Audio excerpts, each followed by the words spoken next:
Salut à tous et bienvenue dans cette vidéo dont j'ai vraiment voulu parler de quelque chose qui me tient beaucoup à cœur. Aujourd'hui, j'ai l'impression que pour des youtubeurs boycotter Marvel, parler négativement de chaque projet de l'univers Marvel est devenu une mode. Dans chaque sortie d'événement Marvel, tout le monde attend des avis des youtubeurs, des avis des influenceurs. Et certains attendent même des avis positifs pour aller voir un film. Une chose qu'il faut savoir est que les influenceurs, les youtubeurs influencent beaucoup l'entrée au cinéma des spectateurs. Donc j'ai l'impression qu'aujourd'hui, parler négativement d'un film Marvel est devenu une habitude. Marvel peut faire un bon film comme on l'a vu avec The Marvels. Tout le monde a commencé à boycotter les films. Tout le monde parle négativement des films pour attirer des spectateurs dans la vidéo, pour faire des vues, etc. Certes, c'est bon pour les youtubeurs car il va avoir des vues, il va avoir de l'impression, il va avoir de l'engagement. Donc ça va vraiment aider les youtubeurs. Mais chose qu'il faut savoir est que ça détruit l'univers Marvel. Car grâce à ta vidéo, il y a eu un spectateur de moins à aller voir ce film. Grâce à vos avis négatifs, un spectateur a décidé de ne pas aller voir un film. Et chose qui va influencer les nombres d'entrées au cinéma et le box-office. Donc chose que je veux dire aux frères youtubeurs, je ne sais pas si vous regardez cette vidéo, parler négativement d'un film Marvel n'est pas une mode, ce n'est pas par plaisir. Certes, depuis Endgame, il n'y a pas de projets trop excellents, mais il y a quand même de la qualité, ça on doit l'avouer. Il y a quand même des projets qui se démarquent. Tous les projets ne sont forcément pas dégueulasses. On va voir que certains youtubeurs font exprès de mettre des titres putaclic, des titres qui vont attirer la haine des spectateurs. Lui, ça lui fait des vues, ça lui fait de l'argent. Mais ça gâche les envies des gens pour aller voir des films.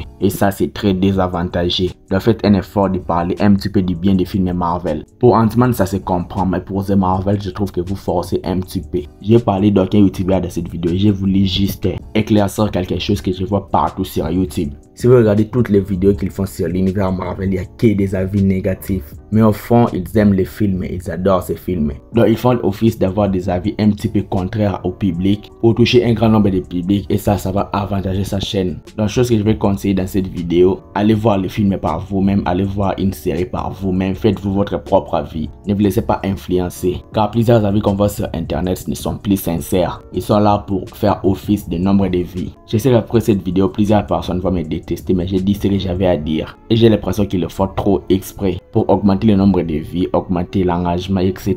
Donc j'avais juste voulu vous dire de ne pas vous laisser influencer par des gros youtubeurs qui font des vidéos critiques. Car la majorité des critiques, je pense sincèrement qu'ils sont fausses. Retenez bien la chose que je vais vous dire, ils vont faire la même chose avec What If saison 2 ou avec la série Echo. Quelle que soit la qualité du projet, ils vont tout simplement critiquer, parler négativement comme ils sont habitués. Et pour ma part, je suis plus influencé par des critiques que je vois partout sur internet. Et toutes les critiques que je fais sur la chaîne sont véridiques et sont sincères, ça vient réellement du cœur. Donc j'ai pas besoin de vous mentir pour juste parler négativement d'un film. La majorité des choses qui me plaisent pas dans l'univers Marvel, je ne fais pas de critiques, car je n'ai pas envie d'influencer l'attente d'une personne pour un projet. C'était juste ce que j'avais envie de vous dire, c'était une petite vidéo coup de gueule. Je vais m'arrêter là, dites-moi dans ce que vous en pensez de cette vidéo. Like la vidéo si elle vous a plu et abonnez-vous à la chaîne pour être au rendez-vous de mes prochaines vidéos. Suis-moi sur Instagram et Twitter, je suis trop actif, les liens sont dans la description. C'était Jonathan Geek et je vous dis qu'on se retrouve trop vite pour une prochaine vidéo. Ciao.